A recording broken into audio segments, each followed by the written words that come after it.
single woman in the history of the universe leaves the safety and security of a long-term marriage and breaks up her family if she were the problem? It happens all the time. We've literally seen women coming on this app, making videos, admitting that she was going to leave her husband, even though they'd been together for so many years, because she just wasn't happy. The problem is that this type of messaging really messes up the dating world for that man after divorce, because other women unfortunately listen to it, and it gives them a really bad attitude when they're dating these men. They are just looking for what is wrong with them. And then these men that already have to prove themselves as good men because of the culture that we live in, they have to do like double duty, prove themselves to these women, and it's kind of rough. I am getting a divorce and I am happy about it. Hey, my loves, it's your single mom going through a divorce and starting over in a new country. And yes, I said it. I'm happy about my divorce. And I know that statement may make people uncomfortable, but it is what it is. I am happy not because I take marriage lightly, not... 3-point disclaimer before anyone even questioned her. Not because I take marriage lightly, not because I don't love God. She's pre-defending herself against criticism that hasn't arrived yet, and that right there tells you everything. Real peace doesn't need a disclaimer. It just is. Because I do not love God. Not because I wanted my family to break up, but because I finally chose peace over pretending. I finally decided to break the generational curse of abuse from my life and my daughter's life. And one of the hardest part of this process and sharing is the judgment that is coming from the Christian community. I am a Christian. I love God. I have seen his hand in my life through this process, but I do think it is deeply hypocritical to tell a woman who is being abused, manipulated, cheated on, broken down to just stay, pray, and take it to God. Because honestly, what exactly do you think we've been doing? Do you really think that women in this situation do not pray? All we do is pray. Cry out to God. Try to hold our marriage together. We forgive. We endure. We honestly did it all. And I do not believe God and his love for me was asking me to stay somewhere that was destroying me emotionally, mentally, and spiritually. Anyways, bye. The divorce is the accountability. When men say they want women to take accountability for the hatred she's developed for her husband, they actually mean they want her to remove that hatred. Just like, poof, stop hating him. They want her to take a look at all of the defects in herself that caused her to hate him and remove those defects so they can go back to happily ever after. And the reality is that she does take a look at the defects in herself, but they're the ones that caused her to put up with the way he treats her and the way he hurts her and the ways in which he has invited her to hate him. Wait, so filing for divorce is the accountability now? That's the whole argument. She spent 2 full minutes listing every single thing he did wrong. Bullied, cheated, raised his hand, lied. All of it landed on him. And then the accountability she takes is just leaving. Leaving isn't accountability. Leaving is a consequence. Accountability would mean asking what she brought to the dynamic before it collapsed. What patterns, what choices, what moments where she could have moved differently. Nobody's saying she deserved to be mistreated, not even close. But accountability without self-reflection is just a clean exit with a good story attached to it. When someone treats you badly and hurts you repeatedly, insults you, bullies you, lies to you, cheats on you, raises their hand to you, disrespects you, disregards you, you start to feel some sort of way about it. And when she feels enough of it, she takes the ultimate step of accountability, of saying, you know what, I fucked up. You know what, I made the wrong choice. And she files for divorce. I will never be domesticated ever again. We women are supposed to be wild and free and feral. And, you know, now that I'm divorced, and I keep thinking about the fact that how I kind of had to conform to fit into a box, right? As mom, as wife, as all these things. And like, we women are not supposed to be domesticated. And I think for a lot of us, whether you wanted to get married or not, we all have to shift and change. And for me, there were moments that were just so uncomfortable, moments where I had to really, really adjust to being a mother, to being a wife. And I realize now I was always meant to have a sense of freedom. If you're married or whatever the case might be, it doesn't matter. Divorced, married, single, we women are supposed to be feral. We're supposed to be wild. We're supposed to be free. And if you are having to adjust to fit into a box or a role or a title, we have to really pause to think about why. Why is something uncomfortable? Why does this feel unnatural? And for many of us, it's because we're trying to conform and fit into a certain stereotype or certain role that we think we're supposed to fit into. Motherhood is supposed to look this way. Being a wife is supposed to look that way. Being a woman is supposed to look a certain way. We're supposed to be wild and free. We will never, I know I will never, be domesticated. Wild, feral, howl at the moon. There is a daughter watching this, and mom is out here saying she will never be domesticated again, which sounds liberating until you realize consistency is the job description of a parent. The feral woman aesthetic is great content and a genuinely rough parenting strategy. Ever again, I'm living life. Yes, divorce, but as a free woman, as a feral woman, as a wild woman, as a woman who will howl at the moon and is just going to really just be grounded in her wildness. That's how I'm living. Never, ever domesticated. Ever. He doesn't have to think nothing of it? Nothing? Crap, this is tough.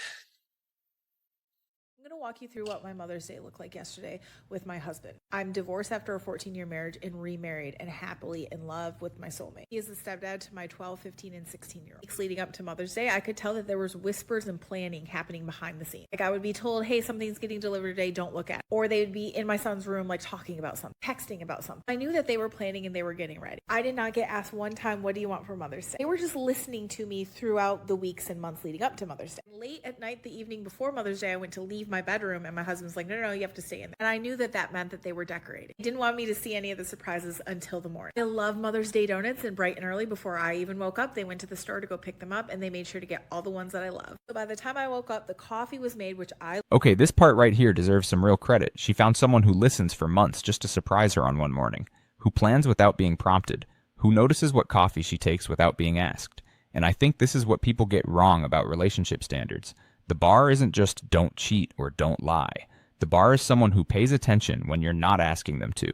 Someone who just quietly shows up because that's what love actually looks like in practice. If your current partner has never once done something like this unprompted, that silence is information, and you should really sit with it. Love. My husband knows exactly how I take my coffee, and the donuts are ready, and they had all of the goodies ready. So my husband made me breakfast. He did all the grocery shopping and ordering and figuring out what we were going to need for the week. He does that every single week. So Mother's Day morning, I get up. There's a whole spread on the counter. There's flowers from Trader Joe's, my favorite protein bars from Trader Joe's, my favorite drinks, all sorts of goodies, some candies I love. One of my favorite parts of Mother's Day is that my kids all write me a really heartfelt, loving letter, and so does my husband. And basically the entire day got to look how I wanted it to. I got a little bed on the couch downstairs. I had my show on. I was working on some art. I run a self-love mail club, so I'm always creating art. I had my book with me. I had my drinks, snacks.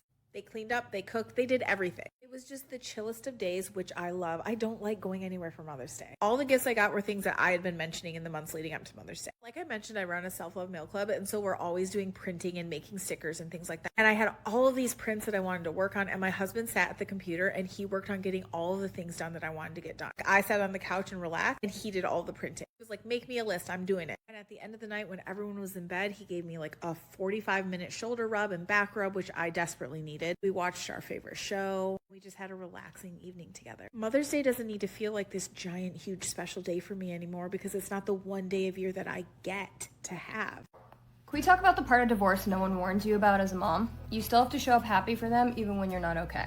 So everyone talks about being strong, but nobody ever talks about the mental gymnastic of staying in a good headspace for your kids.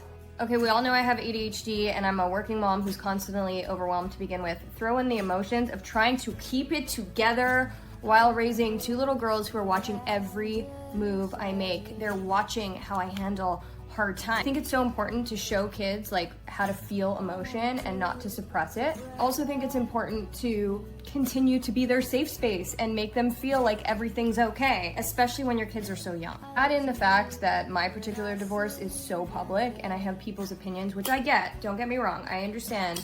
People are invested and they have been for a very long time. I don't think anyone realizes that like we don't get a day off to fall apart and regulate ourselves. Little eyes are watching us at all times. And I think that for me is definitely one of the most challenging parts of this. I know there's so many people going through what I'm going through right now and nobody ever talks about this part. And I really wanted to come on here and just start the conversation because when you're in— No agenda here. She's just telling the truth. You cannot fall apart when little eyes are on you constantly. The mental load of being completely destroyed inside while making lunch with a smile.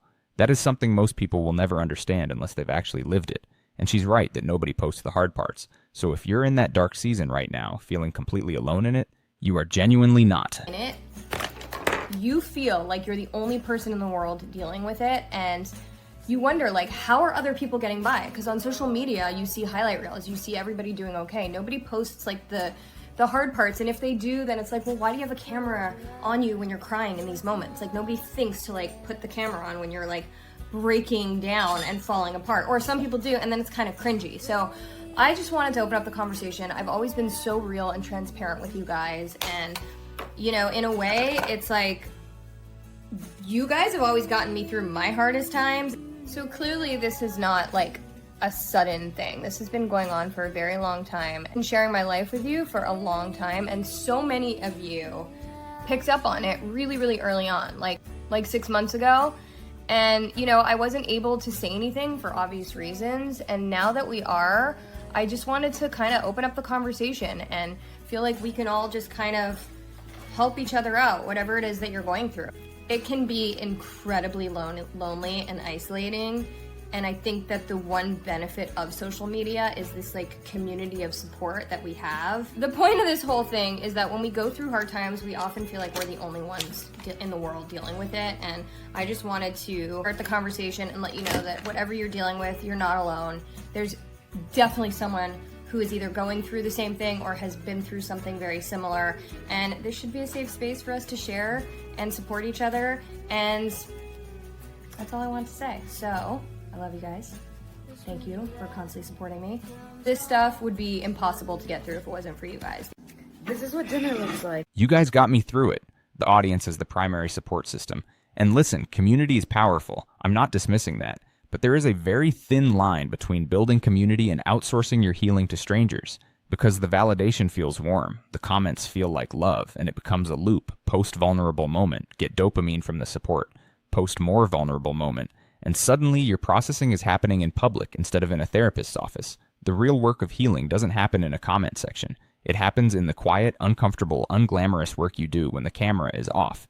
Social media can hold your hand, but it cannot do the surgery. When you're a divorced 32-year-old living alone, I'm having chicken soup dumplings, an apple, and some edamame. And I'm gonna sit here with my dog and watch the forest. And live my best life, and then I'm gonna go out dancing in a little bit. So when they tell you that you don't want to end up alone, they're wrong. Sometimes the hardest part of leaving isn't the relationship. It's moments like this, like I just had. I went to my son's school to have muffins with Mom, and we sat together eating muffins. He made a placemat with all these little answers about me. Like, my mom's name is Erica. She is 10 years old. My mom looks beautiful when she gets dressed up in a dress. When I'm at school, my mom is bored. My favorite thing to do is play hide and seek, and if I could buy her a gift, I would buy her a trip to church. That was hilarious. Apparently I need to go pray for my sins. No, for a moment, everything just felt normal, like easy, safe, like before.